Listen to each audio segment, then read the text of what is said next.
On the week I decided to record this, let's just say I've been in a bit of a slump. Just a lot has happened and I don't have too much energy, so it'll be something simple this week. Just a nice little redraw because those are always fun to do. So I have had this profile picture on me for a while, since 2023 because that's when I first drew it. If you ask me how on earth I drew this, I wouldn't be able to tell you. I'll throw in the full picture for a moment because I don't think I've ever posted the thing on any social media. In 2023, I only had a phone and a dream. I would occasionally borrow my brother's iPad to draw, but well, I didn't have his iPad when I drew this at the time, so it was purely on my phone. And I gotta say, how on earth did I even draw this on my phone? A phone screen is small and using my finger to draw is pain. At the time, I thought it was my best piece, so that's why I set it as my profile picture. Now, it's been 3-ish years since I drew this thing, so I thought it'd be fun to see how much I improved since then. I've been noticing my improvements a lot more these days, which is good. It means I could be less of a hater towards my own art. Even with art from early 2025, I can see the small things that make my art now look better. Is it perfect? Absolutely not. I'm sure if I make another redraw video like this next year, I'll see all the flaws from this piece, but hey, that's what happens when you're always trying to improve. I'll talk a bit more about what I'm doing in this. So in the beginning of the speed paint, you may have seen me pull out a 3D model. I only did that so I can attempt to get the proportions right. It's supposed to be a higher angle shot or something, except I suck at perspective. I try not to use 3D models too much because I don't want to be reliant on them. But those models do genuinely help with anatomy, at least for me anyways.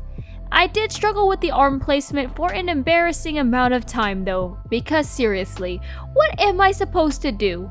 In the original image, he is supposed to be holding out his scythe. I was kind of dreading the scythe because it does have an okay amount of detail, but also I knew eventually shading it will be a nightmare. Now, I won't lie, I don't know how he's holding that thing with only one hand. Shouldn't it be heavy? I guess he's just really strong. And for this design specifically, Youngseng is the horseman of death, or whatever. So I guess I should expect him to be strong. I'm asking all of these questions as if I'm not the one who literally created him. Anyways, I did do some minor tweaks to this design of his. I added a face chain. Why? Because I think it looks good. Like, okay, sometimes you want to be practical, then other times you want to add things because it looks good. I also changed his earrings from the original piece because, well, like I said, it looks good. I did mostly keep his base design the same though. I definitely have some questions for my past self, such as why I decided to put him in a sleeveless shirt and also the white harness. It seems more like a Jihoon outfit rather than a Youngseng outfit, but I guess it's cool. I'm sure I can make up some explanation as to why he dresses like this or something. I could have changed up his entire design for this redraw, but I decided not to, only adding the minor things and maybe in the future I might just revamp everything entirely. Who knows? I'm lucky that this drawing is easy, kind of in the sense that I only have to draw the character. I didn't do a fancy background or anything, which is good. I think it would have cost me my sanity if I had. Just because this drawing is easy doesn't mean it was quick, because in total I spent 5 hours on this thing, which admittedly is quicker than some of my other drawings, but that's still a good amount of time. For reference, I think I spent 8 to 9 hours on an illustration, maybe longer depending on if there's anything too complicated. I guess this one does fall on the simpler side because the fire does all of the heavy lifting. It's the reason why this image doesn't look that boring. Now we're probably asking questions about the fire and why it's even there. To that, I don't even know. What was my past self thinking? Okay, so I don't have much to comment on the line art because you guys saw me doing that for a hot second, and there's not really much to say about the line art. I could always complain about it being hard or something like that, but I think that gets a bit old fast. I've complained about how hard line art is in the past few videos anyways. So I will talk about the colors. Now, I do not remember the swatches I used exactly for this design because duh, it's been years.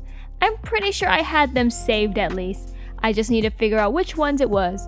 I mean, I eventually did. Overall, coloring this was kind of easy.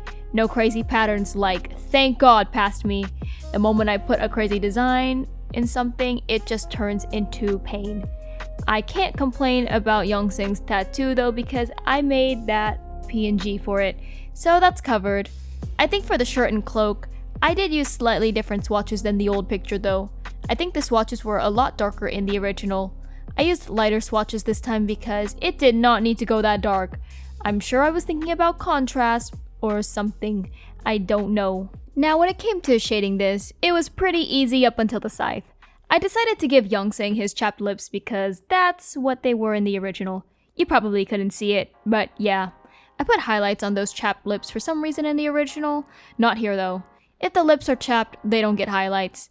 It was very satisfying to see the skin fully shaded though. I don't know why I found it satisfying, it's just my usual shading style. For the eyes, I did something a bit different.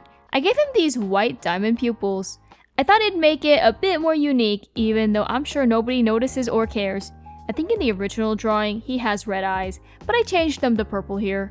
I mean, I now associate this form of his with purple anyways. Now I will go ahead and talk about shading the scythe finally since I mentioned it earlier. If you've watched me for a bit, you'll probably know about me hating all of the times I had to shade metal. Well, this scythe is full of that, at the top. Safe to say, I lost brain cells while dealing with it. I couldn't remember the swatches I used to shade the scythe, so that was another added layer of pain. I did something and we just hope it looks good. Anyways, after I got through with shading the scythe, I shaded the hair. Then there was the usual rendering I had to do. I think it ended up being slightly different than the original. I think the original one was a bit more saturated and vibrant, while this one is a bit more muted. I think in my more recent drawings they tend to look more muted. Maybe. I don't know, it's not as vibrant as my older drawings when I had no idea what I was doing. Anyways, I'll wrap up the commentary on the speed paint and show you guys the final illustration. Here is the final illustration. I really like how this turned out and I think I improved a lot. I'll put it next to my old illustration so you guys can compare. Hopefully you guys still enjoyed the video, even if it's simple. Maybe I should try to redraw my banners next or something. If I have the will, of course. Anyways, if you want to see more from me, a like and subscribe will do. I hope to see everyone in the next video. Until then, bye!